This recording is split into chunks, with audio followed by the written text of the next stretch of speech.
नमस्कार. आज आपण एका महत्त्वाच्या सरकारी योजनेबद्दल बोलणार आहोत. महाराष्ट्र शासनाची लाडकी बहीण योजना. जी माहिती आपल्याकडे आहे त्यावरून आपण हे सगळं समजून घेऊया. या योजनेचा उद्देश काय आहे? तर सरळ आहे. 21 ते 60 वयोगटातल्या महिलांना आर्थिक मदत. दर महिन्याला 1500 रुपये. म्हणजे त्यांना थोडं आर्थिक स्वातंत्र्य मिळावं. आणि हे पैसे थेट बँक खात्यात जातात. म्हणजे हे डीबीटी जे म्हणतात ते. तर मग यासाठी कोण अर्ज करू शकतं आणि प्रक्रिया काय आहे? म्हणजे वय तर 21 ते 60 हवं. हो, बरोबर. वय 21 ते 60. आणि अर्ज ऑनलाईन करावा लागतो, बरोबर? महाडीबीटी पोर्टलवर. अगदी बरोबर. महाडीबीटी पोर्टलवर ऑनलाईन अर्ज करायचा असतो. आणि कागदपत्र, आधार कार्ड, बँक डिटेल्स. हो, आधार कार्ड, बँक खात्याचा तपशील आणि उत्पन्नाचा दाखला लागतो. हे सगळं ऑनलाईन आहे म्हणजे तसं सोपं वाटतं, पण यात काही अडचणी येते का? म्हणजे काही काळजी घ्यायची? नक्कीच. प्रक्रिया ऑनलाईन असली तरी माहिती एकदम अचूक भरावी लागते. कागदपत्र पण व्यवस्थित अपलोड करणं गरजेचं आहे. कारण तुम्ही म्हणालात तसं हे डीबीटी आहे, डायरेक्ट बेनिफिट ट्रान्सफर. हां. याचा अर्थ काय की सरकारकडून पैसे थेट लाभार्थ्याच्या खात्यात, मध्ये कोणी नाही. अच्छा. म्हणजे पारदर्शकता आहे यात. हो, नक्कीच. पारदर्शकता वाढते. पण एक गोष्ट आहे, जर बँक अकाउंट नंबर किंवा IFSC कोडमध्ये छोटीशी चूक झाली ना, तर पैसे अडकू शकतात. बरोबर, पैसे मिळायला उशीर होऊ शकतो किंवा अडथळा येऊ शकतो. म्हणून कागदपत्र, माहिती देताना खूप काळजी घ्यावी लागते. म्हणजे सुरुवातीला सगळं नीट भरणं महत्वाचं.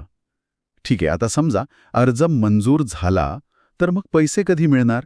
म्हणजे आता जून 2025चा हप्ता कधी अपेक्षित आहे? हो, हा अनेकांसाठी महत्वाचा प्रश्न आहे सध्या. जी माहिती आहे त्यानुसार जून 2025चा हप्ता जुलै 2025च्या पहिल्या आठवड्यात जमा होण्याची शक्यता आहे. पहिल्या आठवड्यात म्हणजे 1 ते 7 जुलै. हो, साधारणपणे 1 ते 7 जुलै दरम्यान. पण हे लक्षात घ्यायला हवं की ही फक्त एक अंदाजित वेळ आहे. सरकारकडून जेव्हा अधिकृत सूचना येईल तेव्हाच प्रक्रिया सुरू होईल. अच्छा. म्हणजे थोडी वाट पाहावी लागेल. पण कधी-कधी असं होतं की हे हफ्ते वेळेवर येत नाहीत, उशीर होतो. हो, असं होऊ शकतं. त्यामागे काय कारणं असू शकतात? अनेक कारणं असू शकतात. कधी-कधी तांत्रिक अडचणी असतात, म्हणजे सर्व्हर डाऊन असणं किंवा बँकांच्या सिस्टममध्ये काही इश्यू असणं.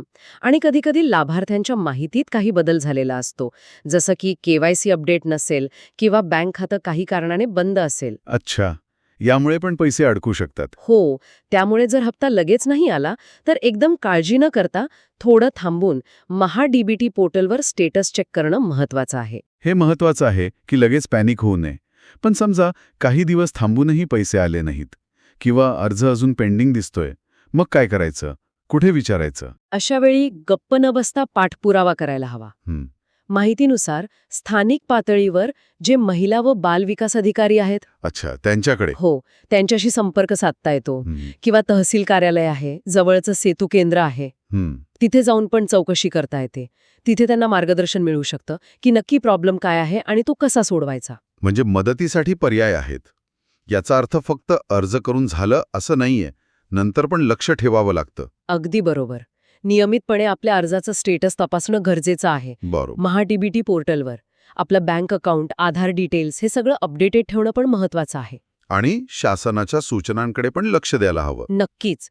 कारण अनेकदा असं होतं की लाभार्थी पात्र असतो पण माहिती अपडेट नसते किंवा काहीतरी छोटी तांत्रिक चूक असते. आणि लाभ मिळत नाही. बरोबर. म्हणून स्वतः जागरूक राहणं खूप फायद्याचं ठरतं. ही आर्थिक मदत योजना आहे.